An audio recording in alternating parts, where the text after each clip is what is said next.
मराठवाड्यातल्या चारा छावण्या बंद करण्याप्रकरणी हायकोर्टाने घेतली दखल, राज्य सरकारकडून मागितलं स्पष्टीकरण। मुंबईत लोकल खाली सापडून 13 वर्षांच्या मुलाचा मृत्यू, भायखळ्याजवळ अपघात, संतप्त प्रवाशांचा रेल रोको। कल्याणमधल्या वाडेघरमध्ये अल्पवयीन मुलीवर सामूहिक बलात्कार, 5 आरोपींना अटक, खडकपाडा पोलीस ठाण्यात गुन्हा दाखल।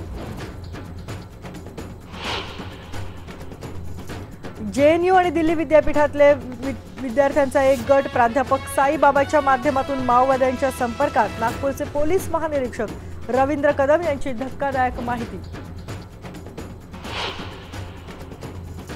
जेएनयू घोषणाबाजी प्रकरणाच्या एनआयए चौकशीला दिल्ली हायकोर्टाचा नकार, दिल्ली पोलीस चौकशी करायला सक्षम असल्याचं केलं स्पष्ट।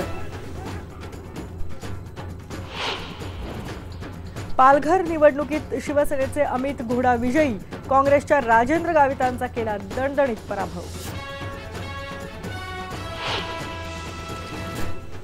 सियाचीनचा हिमवीर सुनील सूर्यवंशी यांच्यावर मूळ गावी अंत्यसंस्कार, वेल्लोर आणि म्हैसूरमध्येही सियाचीनच्या शहीदांना अखेरचा निरोप।